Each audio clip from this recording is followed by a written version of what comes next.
afternoon. Put together a little piece today. Try to keep this quick, but thorough, if you may. I'm going to discuss the results of some of the caucuses and my take on all the candidates running for president this year. People have been asking me now for a while who I'm supporting. My standard line that I give is, I'm still watching the field and I'm still making my mind up. Which, to a certain extent, is true because for the first time in a very, very long time, the Republican Party actually has a lot of talent, a lot of success, some very intelligent people, and the dynamic is really quite fascinating to me. See, written words better because I don't sound like a total dumbass by mispronouncing fascinating. But anyway, up until Iowa, Trump was basically the undeclared frontrunner, and I've actually watched Trump with a lot of interest. A lot of my friends thoroughly support this guy. Obviously, very successful guy with a lot of confidence. He's not polished in the least bit. But he's financing his own campaign, which I think is fantastic because it takes a lot of the outside influences that normally go with American politics out of the equation. Things I don't like about Trump is that he's a bit too controversial for my taste. And really put that into perspective, I'm a very, very controversial person. So if I say that it's a little too much, it's probably a little too much. So one of the things that I really like about Trump to date is that is the fact that he's completely changed the course of the conversation in this country. We've been heading in a very leftward direction for many, many years now, and Trump has effectively stopped that, and the conversation has gone a lot more right. I actually have a lot of gratitude for that, and I think he would make a pretty good leader. However, I don't necessarily like some of his stances politically. As many of you know, I'm neither a Republican nor Democrat. I'm an independent. I'm a constitutional conservative, so I believe what the founding fathers had envisioned, a limited federal government constrained by the Constitution. Not so sure that Trump is on board with that ideology. That said, if he were to be nominated, would I vote for him? Absolutely, given the two on the other side.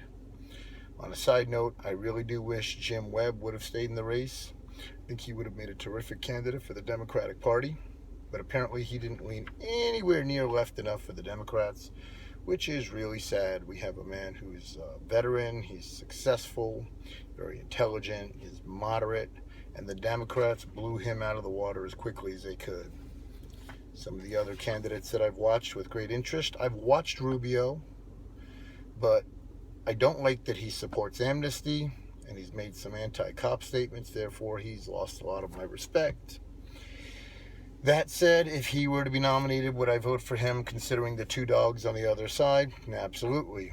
Rubio would still be a lot better than what we've had for the last 15 years.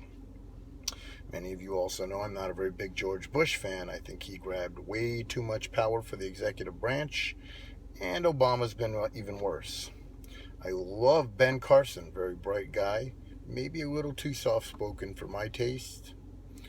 But one thing I really like about him is that he can begin to heal the racial divide that's been shoved down America's throat for the last 7 years. We've gone backwards over 50 years in terms of race relations in the past 7. I've watched race relations go downhill in America, and it's been very, very depressing for me. You know, my hero, Dr. King, had a dream that one day color wouldn't matter anymore, and it seems to matter more now than it did 10 years ago. I like Carly. She's very bright, very articulate, thinks well on her feet. I think she'd do a phenomenal job.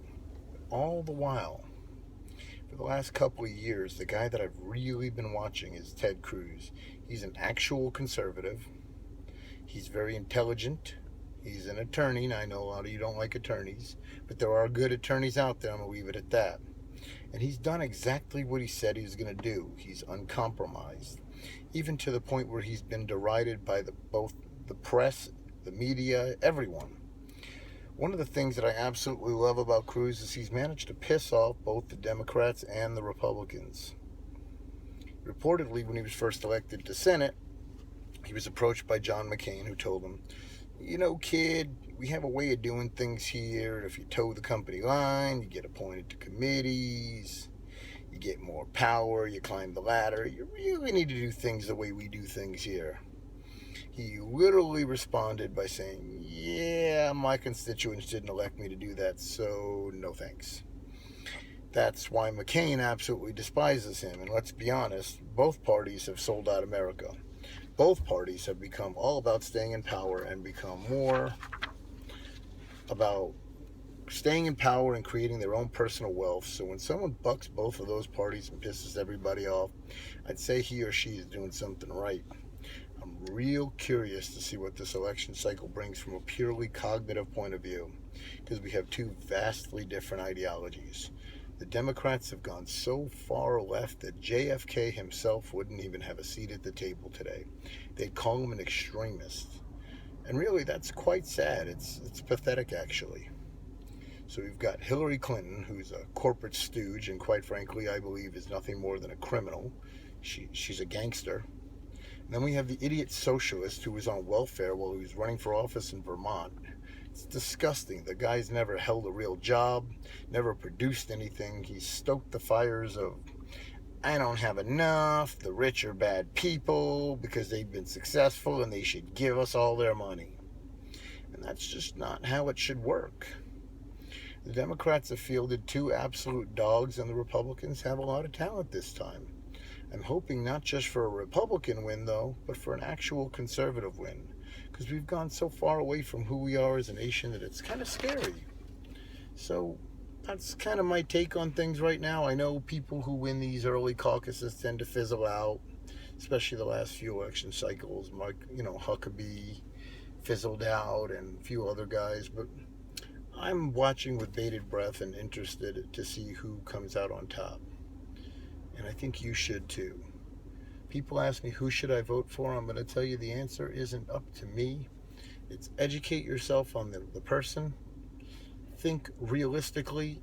How realistic is their proposal to be passed? Is it something that comes straight out of a Disney movie, or is it something realistic? How feasible is it? And does it talk to you as a person if it's feasible? If it does, vote for them. It's your right. And if it doesn't, seek someone else. So I leave you with that. Brooklyn out.